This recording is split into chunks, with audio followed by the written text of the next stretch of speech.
Neki se je premislil. Dobro.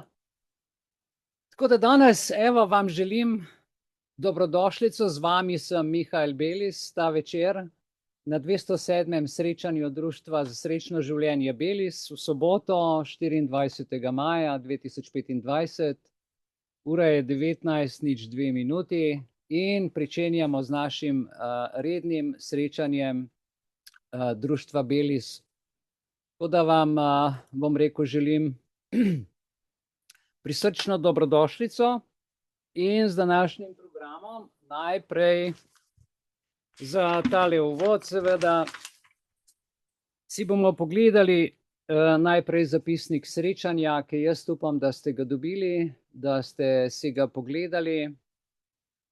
In vas sprašujem, ali ima kdo kakšno pripombo. Jaz bi se zahvalil Teja, srčna hvala za zapisnik, ker je bil zelo obsežen, mislim, da preko 20 strani, da si se kar napisala, razpisala in seveda glede na maso se zgodi tudi, da je kakšna tipkarska napaka, kakšna slovnična, ampak ne zato vsebinsko. Mislim pa, da imamo zadevo pod kontrolo. Tako da, če bi kdo razpravljal oziroma karkoli komentiral, povedal, naj pove sedaj glede zapisnika. V redu, tukaj. Vsi se strinjate, hvala. Rečemo tako, da je zapisnik sprejet brez pripombe, razen Mihael je dal eno pripombo, a ne? In damo ta zapisnik, tako kot vse do sedaj, v naš Belis arhiv, kjer bo priča trenutku časa, kaj se je dogajalo. Tudi jaz tukaj, Zoran, lep dober večer, dober dan, pozdrav sem skupaj, vidim tukaj, ja, da pozdravljate preko Zooma. Pozdrav pa seveda tudi vsem tistim. Hvala lepa, enako. Ja, pozdrav pa tudi vsem tistim, ki ne morete komunicirati z nami ta večer oziroma ste live na Rumble portalu, tako da če kdo nima Zoom aplikacije oziroma imate prijatelje, ki bi nocoj morda to srečanje radi spremljali, jim lahko posredujete, bom rekel, tole povezavo, da vidim, če se jo da. Ja, evo. To je ta povezava, ki jo lahko posredujete morda kakšnemu prijatelju, ki lahko pa preko Rumble Live naše srečanje spremlja v živo. Čisto na kratko, seveda, nocojšnji program, tako kot je rečeno, ta uvodni pozdrav pa program pripada nekaj minut meni, potem pride Egidi, podpredsednik Društva Belis, in sicer on bo imel poteptano zdravico, poteptano pravico, zaključno besedo in sodbo v imenu ljudstva v Kranju. Zanimiva zadeva, povedal bo par zanimivih stvari, ampak te besede bom prepustil njemu iz prve besede. Mogoče samo toliko, z njim je bil tudi naš Borut, ki je povedal, da so se stvari zelo burno dogajale na Kranjskem sodišču, in da je bilo prej podobno kakšni burleski, kot pa seveda sodbi na okrajnem sodišču. Morda poveš, Borut, samo z eno besedo, kako je izgledal, toliko za opis, da bodo ljudje dobili občutek. Dober večer. Dober večer. Ja, res je bilo, to je bilo noro. To, kaj taga, vse se človek doživlja, sem veliko hodil na te obravnave, kot gledalec zadaj v teh klopeh, mislim, ko to poslušaš besede sodnice, mislim, ko oceniš nekako skupek tega, je tako, kot bi bili bogovi. Ne? Vse imajo oblasti, vse imajo prav, vse prerekajo, kar ti rečeš. Mislim, en gospod je pol potihom vstal med razpravo zadaj, je šel na stranišče, ga je nadrla, dobesedno nadrla, kam gre, da nima kaj na stranišče hoditi, kva se gre, ki mi smo. Mislim, kad to poslušaš, bi rekel, da je to absurd od absurda. Ne? Kad to ni doživel, kad to ni videl, ne more tega govoriti. Jaz sem to videl, sem rekel, pa se to ne moreš, da so ti tudi pravice do viceja kršene, da ti, mislim, kam to pele, no, mislim, res, to je nenormalno, ta sodstvo počne. Da ne omenim izven delovnega časa, smo imeli razpravo pozno v noč, mislim, res, jaz sem pol prej šel, ker dobesedno te ščrpa kot gledalec, ker sem toliko negativizma, potem bom rekel, dva porotnika, en gospod je že kar tam spal, ki je bil starejši možakar, ena mlada punca, blage veze ni imela od porotstva, ki je tam sedela v pravu, pojma nimajo, mislim, te dva sta čisto samo za lutke not, pa nič drugega bila. Hvala, poglej, dal si opis in ta opis, tako kot je, seveda bomo nocoj skušali nekako pogledati, zakaj sploh do tega pride, zakaj je tako, zakaj imajo, bom rekel, nas ljudi pravzaprav dobesedno za norca, če smem tako reči, da se iz nas po domače malo že zafrkavajo, a ne, govorijo po zakonih eno stvar, dejansko se dela pa povsem drugo. Ampak čez nekaj minut, kot rečeno, o tem Egidi, ki bo povedal, kaj se mu je v imenu ljudstva za ime sodnice na zasebnem sodišču skoraj v Kranju dogajalo. No, v tretjem delu bo naša gostja Viktorija Belc, doktor Viktorija Belc, seveda povedala o sodbi. Drugi del poročila nam bo dala, in sicer z naslovom Ali se splača boriti s sodnimi in upravnimi mlini na videz nemogoče rešitve, a ne? Bolj s kazuističnega prikaza lastnih izkušenj in pa razmišljanja, tako kot ona to zelo, zelo lepo zna. In potem v četrtem delu seveda predsednica Ivilijana Belis nam bo povedala nekaj, tako kot to samo ona zna, o radodarnosti in zakaj je tudi na tem področju, kar se radodarnosti tiče, Jezus največji človek na svetu. Potem pa v četrtem delu seveda pride pa dianetika, kot smo rekli, danes kar bo trajalo.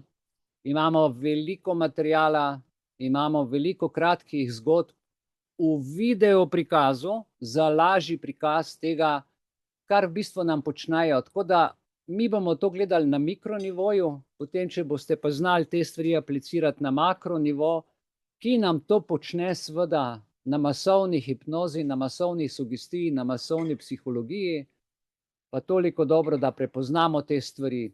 Nocojšen program dianetike ni reklama, bom rekel, za scientološko gibanje oziroma za te njihove stvari, ampak predvsem to, da prepoznamo stvari, ki se v družbi dogajajo. Gre za to, da smo informirani, kako, zakaj in na kakšen način psihološko v bistvu z nami počnejo, kar pač počnejo. Gre za skrito znanje, to je na DVD-jih več kot 30 let stara zadeva, ampak boste videli pred 30 leti, kako je bilo to narejeno, posneto in izdelano. Dianetika, scientologija ali pa, če rečemo v sodobnem, znanost in tehnologija, kot rečejo na Ministrstvu za znanost in tehnologijo. Prvi DVD, kako uporabljati dianetiko in zdravljenje, ki se nanaša na in pa seveda na naše telo, in pa drugi del DVD-ja za vidiki zasliševanja. Tu pa je tisto zasliševanje, o katerem smo pa zdaj govorili, kot je recimo policist ustavi, ko prideš na okenco na pošto, ko prideš recimo v Špar, pa ti reče, boste, ne vem, to, boste tretje, boste še kaj kupili in tako. To je čisto osnovna zasliševanje. Potem recimo imamo na različnih upravnih enotah, ko te različno vprašajo stvari in ti sprožijo v bistvu v podzavesti en tak občutek, da imaš občutek, kot da si tam v bistvu en majhen otrok, ki te je treba za roko prijeti in voditi. In temu se reče v bistvu tako auditing, spraševanje, zasliševanje, pogovor, iskanje slabih točk in odpravljanje, bom rekel, skozi ta vprašanja traumatičnih spominov ali pa pritiskanje na gumb, kjer te najbolj boli zanalašč. Odvisno, kako se ta zadeva uporablja. Imam pa jaz seveda občutek, da država išče točke in pritiska tam, kjer nas najbolj boli. A ne? Gre za neracionalne stvari, včasih odreagiramo podzavestno in seveda glede na to, da imajo na telefonu dostop 24 ur, kaj se dogaja, da vejo za vse naše slabe točke, pritiskajo pač na tiste engrame, ki pač bolijo, na vzorce, ki jih tudi sami včasih ne razumemo in seveda temu primerno tudi odreagiramo. To bo Dianetika, kjer vam bo skozi ta del, drugi del zvečer, potem ko bomo to gledali, ne, vam bo omogočalo kaj, da postanete, ko boste to pogledali nocoj skozi, kaj vam bo to prineslo, da boste razumeli stvari, da boste lahko postali bolj razumski, produktivni in ustvarjalni. Če bi to rekel z drugimi besedami, ste lahko vi sami bolj svobodni, da uživate življenje in razumete, kaj vas sprašujejo in kaj vam taka vprašanja preko TV-ja, preko zakona, preko medijev, časopisov, televizije prinašajo. To je cilj današnjega srečanja, tako da vabljeni, da se nam seveda pridružite ob vsem tem, čeravno da bo malo dlje. Kdor pa seveda ne bi zmogel, pa bo posnetek na našem Rumble portalu vedno na voljo in pri tistem času, ko pač recimo ne boste mogli biti več prisotni, se lahko priklopite na Rumble in potem v nadaljevanju seveda vse to spremljate, kar bo javno objavljeno. Zdaj pa, da jaz ne bom predolg, ker ste videli, da je danes 80 strani poročila oziroma našega 207. Zooma in tega je 80 strani, pa bi jaz to v 6 minutah sem naredil povzetek, piko na i, kaj bo pravzaprav danes ta uvodni del in sem pripravil, bom rekel, 2, ki se pogovarjata o tem, tako kot prejšnjič, za krajšo predstavitev. Osrednja tema je, precej drzna trditev. Pozdravljeni. Ja, res je. Trdijo namreč, da naj bi sodobni sistemi uporabljali neke vrste prikrite metode psihološke manipulacije. In da te metode logično izhajajo iz Dianetike, čeprav mogoče pod drugimi imeni. Točno. Poudarjajo pa, da ne gre za promocijo Dianetike kot take, ampak bolj za razkritje teh domnevnih tehnik. V bistvu izražajo, kar globoko zaskrbljenost glede tega, kar oni imenujejo sistemski psihološki nadzor. In to povezujejo zgodovinsko omenijo recimo projekte MKUltra, pa tudi metode Dianetike. Torej vidijo nek vzorec, neko načrtno igro za ustvarjanje poslušnosti pa odvisnosti od sistema. Tako nekako. Vsaj tako je predstavljeno v teh virih, ja. Ok, poskusiva to olo razpakirati. Ključna pojma iz Dianetike, ki jo omenjajo, sta engrami, torej ti zapisi travmatskih spominov. Ja, in pa auditing, postopek spraševanja za njihovo razreševanje. In zdaj trdijo, da se podobna logika danes skriva v delovanju naših inštitucij, kot so šole, socialne službe. Celo policija, psihološki centri, morda pod krinko tehnik, kot je recimo upravljanje s stresom ali pa vedensko-kognitivna manipulacija, kot pravijo. In to povezujejo nazaj na MKUltra? Ja. Viri postavljajo precej kontroverzno tezo, da so MKUltra, torej te raziskave nadzora uma strani CIA, pa Dianetika in Scientologija kot neke vrste, dve veji iste, kot pravijo, temne znanosti. In še kibernetika, kot znanost o upravljanju. Tako. Vse to naj bi bil del istega mozaika.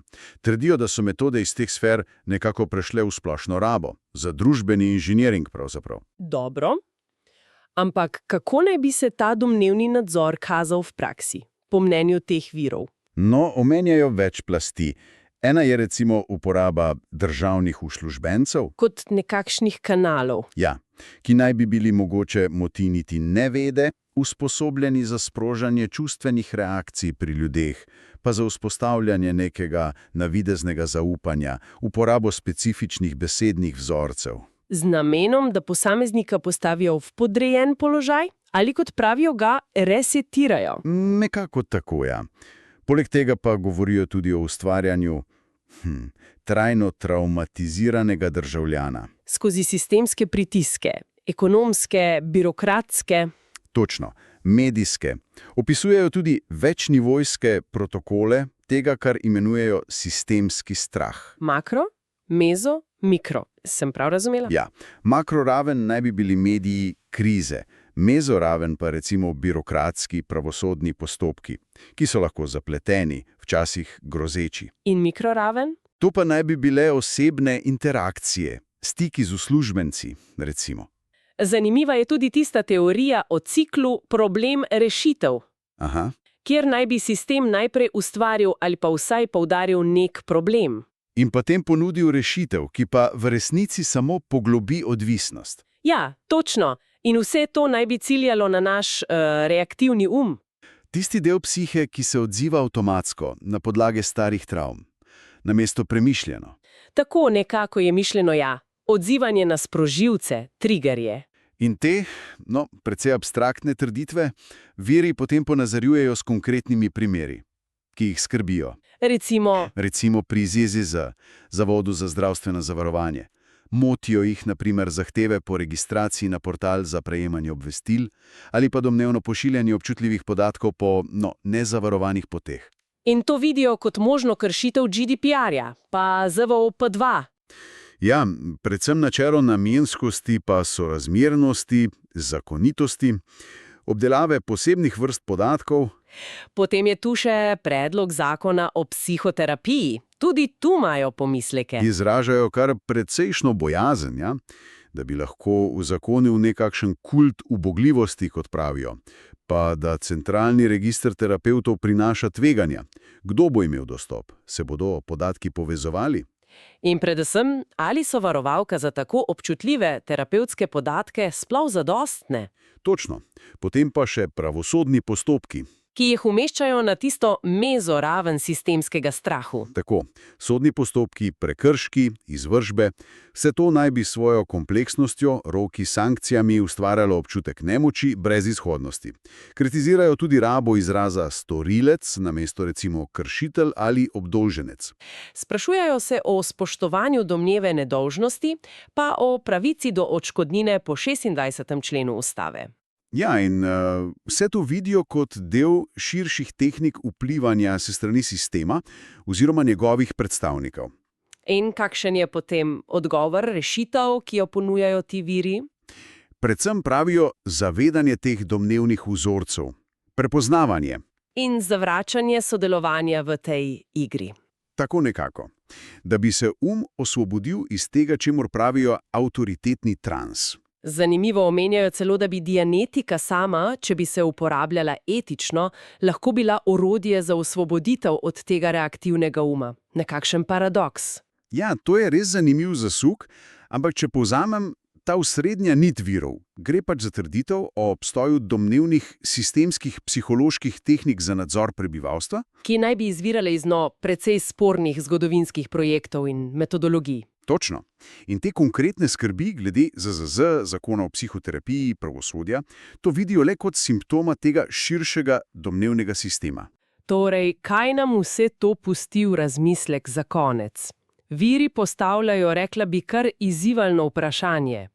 Če vsaj za hip sprejmemo možnost, da v institucijah morda res delujejo tudi neke prikrite psihološke tehnike, kako lahko potem v vsakdanjih stikih na uradu, pri zdravniku, morda celo na sodišču, ločemo med legitimnim postopkom, legitimno avtoriteto in pa morebitnim poskusom manipulacije?